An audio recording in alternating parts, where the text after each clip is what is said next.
Bon, on va la sortir plus facilement en pierre que la démonter là. Hein.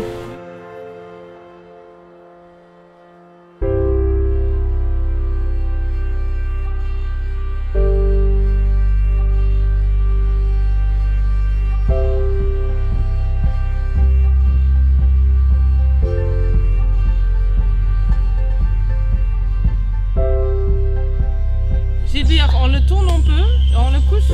Oui. Vous soulevez le socle. Allez, go!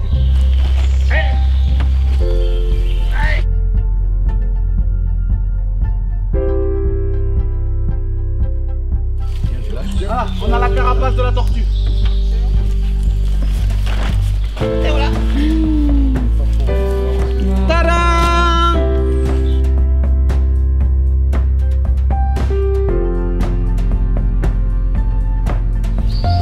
Allez. Vous êtes prêts là? Alors sur 3. 1, 2, 3. Et l'air au milieu peut-être?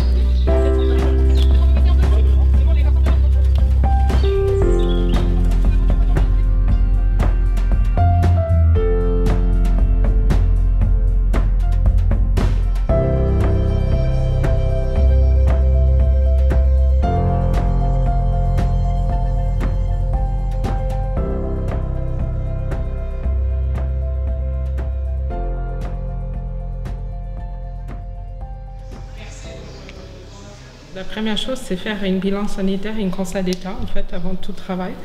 Ça veut dire on se renseigne en fait déjà sur l'œuvre de l'artiste, l'œuvre complète en fait de l'artiste pour se resituer en fait l'objet. Ça donne une indication en fait à l'adaptation qu'on a en général en fait par les historiens d'art. Et après, on regarde au niveau des techniques comment c'est assemblé. Là, on est sur une œuvre en fait de liquide sans fil qui est en résine polyester. Renforcé de fibres verts avec une couche picturale en fait superposée. On a relevé les principales altérations. Donc le principe c'est qu'on marche par vue, donc on a une photo générale et ensuite on va additionner différents calques qui nous permettent d'isoler les altérations ou de les voir toutes sur un calque en une fois. Ce qui est parfait, c'est que ça nous permet de moduler pour mettre en évidence certaines altérations plutôt que d'autres.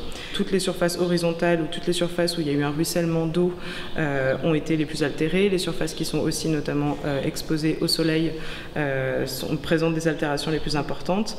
La couche blanche est la couche la plus attaquée, puisque c'est la couche de peinture blanche qui a pris, qui a pris toutes les altérations. Elle est micro-fissurée, elle a des lacunaires, il y a aussi des soulèvements. Les couleurs gris, vert et ocre, ils sont plutôt en bon état, pendant les couleurs bleues en fait s'abîment plus facilement et surtout le rouge en fait. Et là on a sur le rouge en fait foncé, on a une craquelée très prématurée en fait qui est probablement liée en fait à la fabrication déjà. Niki Sanfal, elle a fait une première préparation blanc et après elle a repeint justement en fait les différentes couleurs et après elle a retracé en fait les lignes noires. Et là on a constaté en fait pour les ronds sur les fesses qu'elle avait fait en fait d'abord une grande rondelle en fait en couleur rose. Et elle a repeint dans la couleur rose, en fait, finalement, la couleur de vert et après le rouge foncé. Donc on a une superposition, en fait, dans le rouge foncé de 3 couleurs, le blanc, le rose, plus le rouge foncé.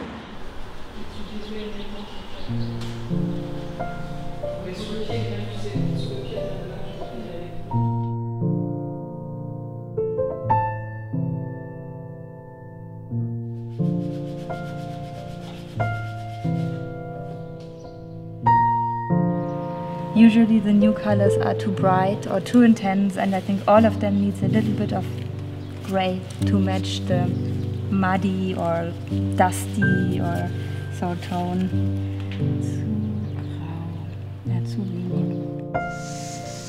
Und ich denke, dass das Rot auch ganz gut passt. Ich bin mir nicht sicher bei diesem.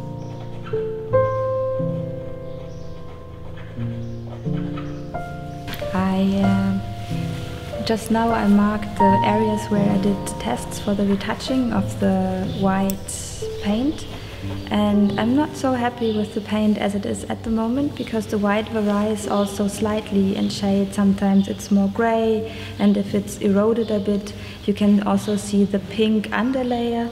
So I'm not sure if one white is really enough, and we also have different color shades on the bird and on the Nana. So it involves a bit of testing to get the right color match. And we had the white paint made initially by paint measurement, and then it was mixed by a professional paint mixer, and we might have to modify it also. But I would like to discuss with my colleagues because a second pair of eyes is always helpful.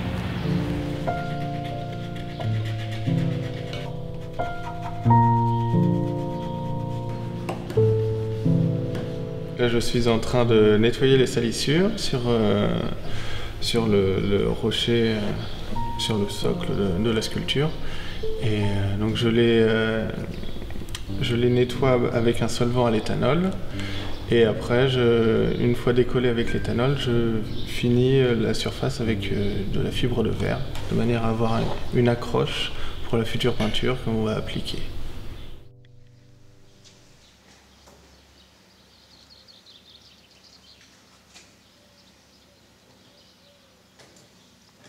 C'est ça, en fait, ça ne se voit pas forcément, mais la peinture est vernie. Quand tu regardes dans les zones comme ça, en fait, ce vernis, il s'est complètement micro-fissuré. Et en fait, là, il s'enlève très facilement. Il suffit juste de le gratter un peu et la couche du dessous de peinture, elle est en très bon état. Mais ici, c'est pas pareil, puisque le vernis, effectivement, il s'est aussi micro-fissuré. Donc ça s'est encrassé entre les micro-fissures. Par contre, il adhère encore très bien à la couche de peinture. Donc pour le retirer, c'est beaucoup plus difficile. Il faut vraiment l'attaquer à un certain angle pour le dégager en fait, de la couche jaune. Comme j'avais dit, c'est la peinture rouge qui était un peu, qui avait des craquelures prématurées. Et là, en fait, je passe une dernière couche sur le vernis que je souhaite que ça soit plus couvrante.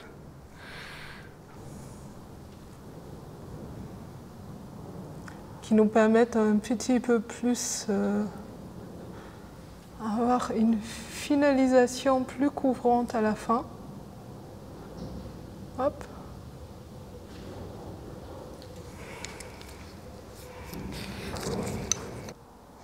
Là, finalement, la couleur apparaît mat. Mais une fois séchée et les vernis posés, en fait, elle gagnera en transparence, comme avant.